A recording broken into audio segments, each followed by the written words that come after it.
వేదికను అలంకరించారు. అదేవిధంగా మన కొత్తగా ఇక్కడ బాధ్యతలు చేపట్టిన శాతకర్ణి ఎస్ఐ గారికి, అలాగే మన ట్రైనింగ్ ఎస్ఐ రాజుకి, మీ అందరికీ కూడా నా ధన్యవాదాలు. ఇక్కడికి అలాగే విధంగా ఈ సత్యనారాయణ గారు బదిలీపై వెళ్ళిన దానిపై ఈ సభకు ఇచ్చేసినటువంటి ఇక్కడ పాత్రికేయ మిత్రులకి, స్టాఫ్కి, అదేవిధంగా మిగతా అభిమానులకి అందరికీ కూడా థ్యాంక్ యూ వచ్చినందుకు. ఇక్కడ విషయం ఏంటంటే, బదిలీపై వెళ్ళడం అన్నది ప్రభుత్వ ఉద్యోగులకి చాలా సాధారణం. వస్తాము, బదిలీ మీద వెళ్తాం, అందులో పోలీసులో కాస్త ఎక్కువ. ఇంక కూడా ఎక్కడైనా కానీ ఏ ట్రాన్స్ఫర్ వచ్చింది అక్కడికి వెళ్ళినా నేను ఊహించలేదు. ట్రాన్స్ఫర్ అయితే యాక్చువల్గా చెప్పాలంటే నేను ట్రాన్స్ఫర్ అవుతుందని అసలు 2% కూడా అసలు 1% కూడా నా మైండ్లో లేదు. ఇక్కడ చేస్తారని అనుకున్నాం, కానీ మరి దీనివల్ల అన్నది ట్రాన్స్ఫర్ అయితే వచ్చింది. అది సాధారణ బదిలీలో భాగంగా వెళ్ళారు. అయినప్పటికీ కూడా ఇక్కడ ఆయన చాలా అభిమానులు కూడగొట్టుకున్నారు. స్టాఫ్ కూడా బాగా కవర్ చేశారని అనుకుంటాను. సో ఈ అవకాశం ఇచ్చిన పెద్దలకి, ఇంత ఘనంగా ఏర్పాటు చేసిన శాతకర్ణి గారికి, ఇచ్చేసిన అందరికి కూడా పేరు పేరున ధన్యవాదాలు తెలియజేస్తూ, సారు యొక్క భవిష్యత్తు, సారు ఇంకా మరెన్నో ఉన్నతమైన శిఖరాలు అధిరోహించాలని, అలాగే వారి పిల్లలు కూడా ఎంతో మంచి చదువులు చదువుకుని మంచి ఉన్నత స్థానాలకు వెళ్ళాలని, వారి భవిష్యత్తు అంతా ఉజ్వలంగా ఉండాలని మనందరం మనస్ఫూర్తిగా సంకల్పిద్దాం. సార్ మీకు ఎప్పుడు మంచి జరగాలి సార్, అందరూ మంచి కోరుకు. చాలా కష్టపడతాడు సార్, పొద్దున్నే అది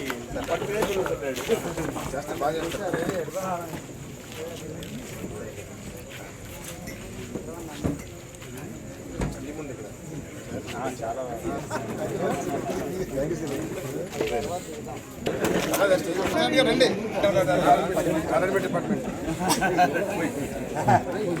స్పీడ్ శకావత్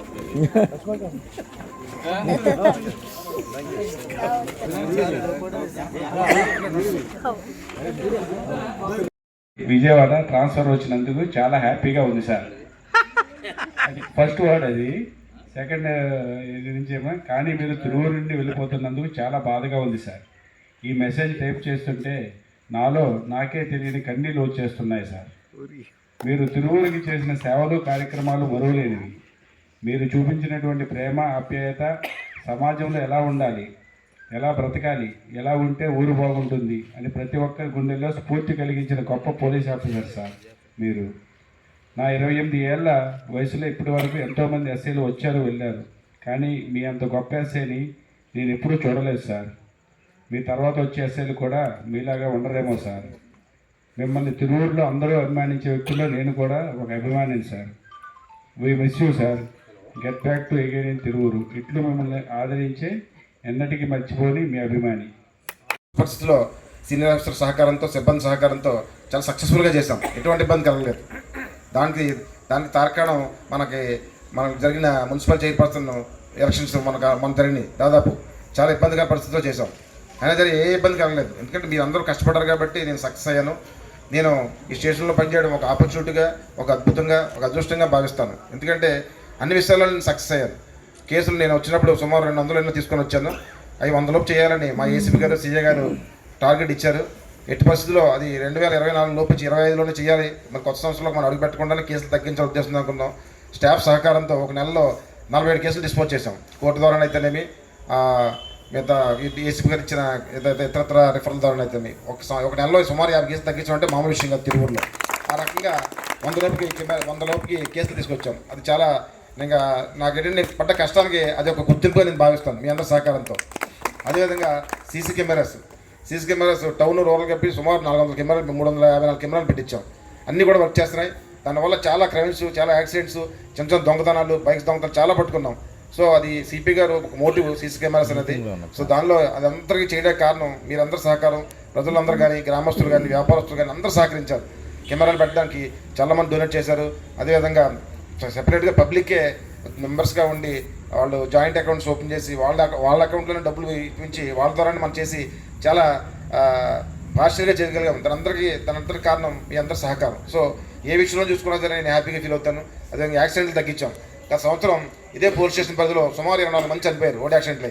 కానీ మాకు గౌరవనీయులైన సిపి గారి యొక్క సహకారంతో సంబంధించి చిన్న మారుమూల ప్రాంతం కదా, దీన్ని ఎవరు పట్టించుకుంటాను వదిలేకుండా అన్ని ప్రికాషన్స్ తీసుకున్నాం, వాళ్ళు చెప్పిన అన్ని రకాలుగా.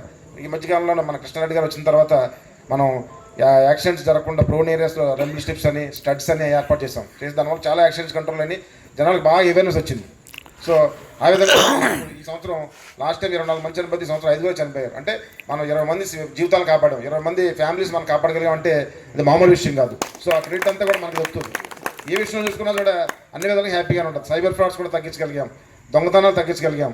అదేవిధంగా అత్యంత క్లిష్టమైన పరిస్థితి, అత్యంత డేంజరు, సమాజానికి చాలా దారుణమైన పరిస్థితి గంజాయిని కంట్రోల్ చేయడంలో చాలా బాగా కంట్రోల్ చేసాం. ఎటువంటి గంజాయి కేసులు మనకి దాదాపు మీరు చూస్తున్నట్లయితే బాగా తగ్గించగలిగాం.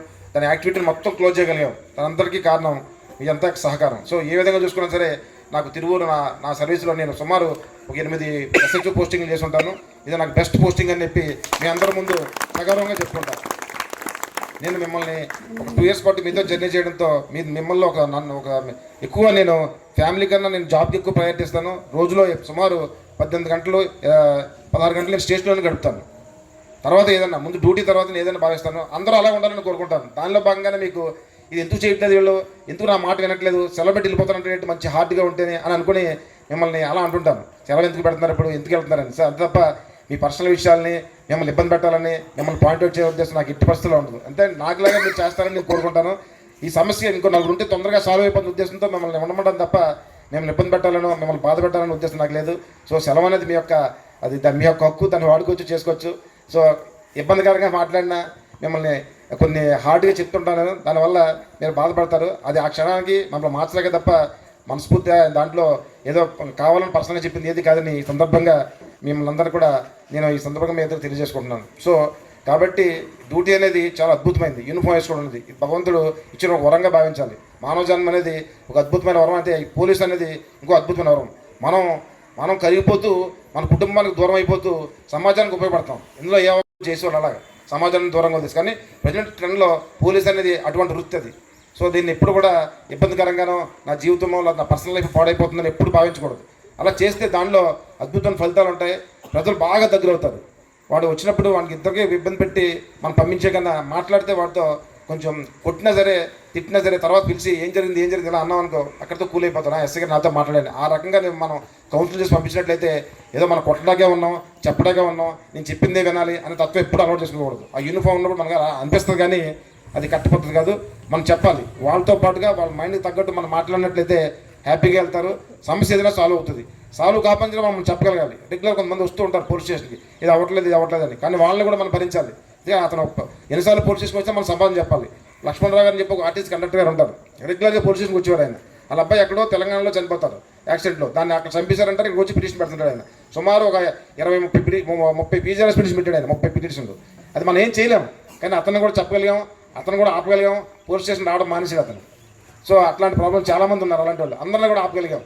అలాంటి పేర్లు మనం చెప్పకూడదు. సో హ్యాపీగా వెళ్ళిపోతుంది. మనం చెప్తేనే మాట్లాడితేనే వెళ్తుందని ఈ సందర్భంగా మీకు తెలియజేస్తున్నాను. సిబ్బంది అందరూ చాలా చక్కగా పనిచేశారు. మీడియా మిత్రులు కానీ, రాజకీయ నాయకులు కానీ, వ్యాపారస్తులు కానీ అందరూ సహకరించారు. నేను అన్న ప్రతిదీ కూడా నాకు చేసి పెట్టగలిగారంటే అది నాకు సక్సెస్ కారణం. అదేవిధంగా దీంట్లో ముఖ్యంగా చెప్పాల్సింది మహిళా పోలీస్. వాళ్ళు చాలా బాగా పనిచేశారు. మనకి ఇన్ఫర్మేషన్ గ్రామాల నుంచి మన అడాప్టెడ్ పీస్ అని ఇస్తాం, కానీ మనం వేరే డ్యూటీల్లో ఎంగేజ్ అయిపోయి ఉంటాం. మనకి తెలియదు. కానీ గ్రామాల్లో ఏం జరుగుతుంది, ఎవరు పర్సన్ టు పర్సన్ చెప్పగలిగాము, పర్సన్ టు పర్సన్ తెలుసుకోగలిగాము, ఏ రోజు రిపోర్ట్స్ ఆ రోజు మనకి గూగుల్ షీట్లో అప్లోడ్ చేయగలిగామంటే దానికి కారణం మహిళా పోలీస్ అని సందర్భంగా మీకు తెలియజేస్తున్నాను. అది ఒక అద్భుతమైన వ్యవస్థ. సో దాన్ని వాడుకొని మనం చేసినట్టయితే సక్సెస్ అవుతామని చెప్పి సందర్భంగా నేను తెలియజేస్తున్నాను. సో ఏ కోణంలో చూసుకున్నా నేను అందరూ మీతో పాటు జర్నీ చేసింది మీ యొక్క సభ్యుడిగానో, మీ యొక్క ఒక బ్రదర్గానో, ఒక రిలేటివ్గానో ఉంటానని, నన్ను జీవితాంతకాలం మీరు మిమ్మల్ని నేను గుర్తుపెట్టుకుంటాను, నన్ను కూడా గుర్తుపెట్టుకోవాలని, నన్ను ఏదైనా సందర్భంలో మిమ్మల్ని ఏదైనా అన్నా చేసినా సరే దాన్ని అన్యత బాగుతుందని సభాముఖంగా మిమ్మల్ని తెలియజేస్తున్నాను. అదేవిధంగా నేను ఈ స్టేషన్లో చిన్న కుక్క పిల్లలు పెంచాను, రాఖీ అని. అది నేను చిన్నప్పటి నుంచి దాన్ని పెంచాను. అది నాకు చాలా బాండింగ్. అది రోజు గుర్తుకొస్తుంటుంది, బాధ కలుగుతుంటుంది. నేను అంత అటాచ్మెంట్ పెంచుకోకూడదని అనుకుంటాను, కానీ ఆటోమేటిక్గా పెంచుకుంటాను. పెట్స్ అంటే నాకు చాలా ఇంట్రెస్ట్. సో దాన్ని కూడా బాగా చూసుకోవాలని చేతకంగా సభాముఖంగా సందర్భంగా తెలియజేస్తున్నాను. సో ఈ రకంగా నా జర్నీ సాగింది. ఈ జర్నీలో ఎన్నో ఒడిదుడుకులు ఎదుర్కొన్నాం, అన్నీ ఫేస్ చేసాం, ఎటువంటి ఇబ్బంది కలగలేదు. ప్రతిదాన్ని కూడా ఒక ఆపర్చునిటీగా, ఒక అవకాశంగా తీసుకొని చేసాం కాబట్టి సక్సెస్ అయ్యాము, హ్యాపీగా ఉన్నాం. నా మనిషికి పడుకున్నట్టు నిద్ర పట్టగలగాలి. అలా చేస్తే నువ్వు లైఫ్ సక్సెస్ అయినట్టే. ఎంత సంపాదించావు నీకు అనవసరం. నిద్ర పోయినట్టయితే నువ్వు హ్యాపీగా ఉన్నట్టు. ఆ రోజు నువ్వు చేసిన ఆ రోజు నీ యొక్క ఏమంటారు చూసారు అటెండెన్స్ రిజిస్టర్లో నీ పేరు నమోదైనమాట. అట్లా కాకుండా పడుకున్న తర్వాత నిద్ర పట్టకుండా టెన్షన్ పడిపోయి రేపు ఏం జరుగుతుందో, ఎల్లుండి ఏం జరుగుతుందో, గతంలో ఏం జరిగిందో, భవిష్యత్తులో ఏం జరుగుతుందో ఆలోచించేవానికి జీవితం సాగదు. ఏ క్షణంలోనే ఏదైనా జరగవచ్చు. సో మనిషి లైఫ్ ఎప్పుడూ ఒక రకంగా ఉండదు. నేను చాలా ఒడిదుడుకులు ఎదుర్కొన్నాను. నేను 2021 కన్నా ముందు ఒక రకంగా ఉండేవాడిని, 21 తర్వాత ఒక రకంగా మారాను. ఒక యాక్సిడెంట్లో నా భార్య పిల్లలతో వెళ్తుంటే నా భార్య నేను కోల్పోయాను. ఆ బాధ నాకు ఇప్పటికీ వేధిస్తూనే ఉంటుంది. సో ఒక మనిషి పోవడం అనేది కుటుంబంలో చాలా బాధాకర విషయం. అందుకని నేను బిజీగా ఉండడం కోసమే లా అండ్ ఆర్డర్ని ఎంచుకుంటాను. ఎందుకంటే మైండ్లో ఎటువంటి ఆలోచన ఉండదు. ఎంతసేపు కేసులు, పురోగతి దాని గురించి ఆలోచించిన ఉద్దేశంతో లా అండ్ ఆర్డర్లో ఉండడానికి ప్రయత్నం చేస్తాను, బిజీగా ఉండడానికి ప్రయత్నం చేస్తుంటాను. సో అందులో భాగంగానే ఈ జర్నీ సాగుతూ ఉంటుందని తప్ప మిమ్మల్ని ఎప్పుడూ ఇబ్బంది పెట్టే ఉద్దేశం కాదు. అది అన్ని రకాలుగా మనం సక్సెస్ అయ్యాము. సక్సెస్ మీరు అందరూ కారణం కాబట్టి ఇన్ని పేరు ప్రదర్శనలు వచ్చినాయంటే దానిలో మీరు అందరూ భాగస్వాములని ఈ సందర్భంగా తెలియజేసుకోండి. చాలా మాట్లాడదాం అనుకున్నా కానీ కొంచెం ఎమోషనల్ అనిపిస్తుంది నాకు. సో మాట్లాడలేకపోతున్నాను. సో ఏ రకంగా మనం చూసుకున్నా అన్ని కవర్ చేశారని అనుకుంటాను. సో ఈ అవకాశం ఇచ్చిన పెద్దలకి, ఇంత ఘనంగా ఏర్పాటు చేసిన శాతకర్ణి గారికి, ఇచ్చేసిన అందరికి కూడా పేరు పేరున ధన్యవాదాలు తెలియజేస్తూ, సారు యొక్క భవిష్యత్తు, సారు ఇంకా మరెన్నో ఉన్నతమైన శిఖరాలు అధిరోహించాలని, అలాగే వారి పిల్లలు కూడా ఎంతో మంచి చదువులు చదువుకుని మంచి ఉన్నత స్థానాలకు వెళ్ళాలని, వారి భవిష్యత్తు అంతా ఉజ్వలంగా ఉండాలని మనందరం మనస్ఫూర్తిగా సంకల్పిద్దాం. సార్ మీకు ఎప్పుడు మంచి జరగాలి సార్, అందరూ మంచి కోరుకు. చాలా కష్టపడతాడు సార్, పొద్దున్నే అది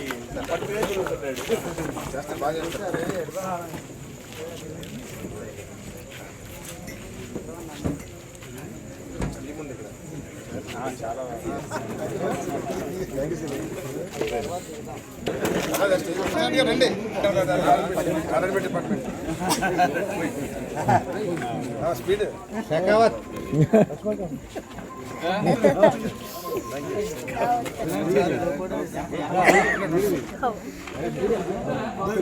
కూడా ఎక్కడైనా కానీ ఏ ట్రాన్స్ఫర్ వచ్చింది అక్కడికి వెళ్ళినా నేను ఊహించలేదు. ట్రాన్స్ఫర్ అయితే యాక్చువల్గా చెప్పాలంటే నేను ట్రాన్స్ఫర్ అవుతుందని అసలు 2% కూడా అసలు 1% కూడా నా మైండ్లో లేదు.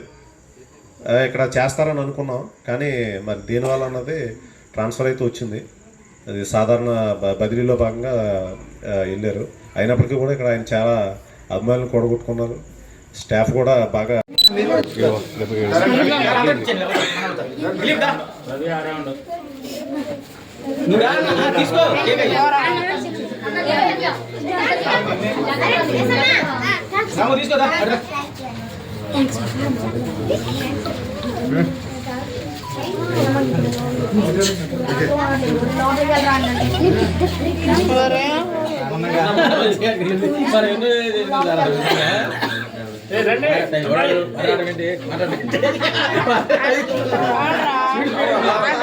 పారా బాబు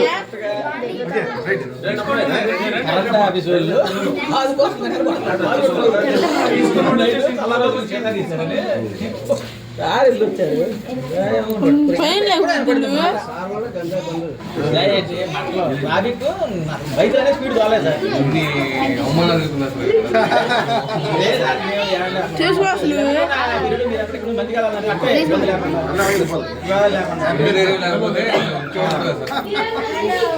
తీసుకోవాలి, శక్తి అన్న కూడా తీసుకోవాలి. స్మాల్ రేటు అక్కడ ఉందలే మళ్ళీ లేదు సార్. అలాగే చేస్తుంది అదే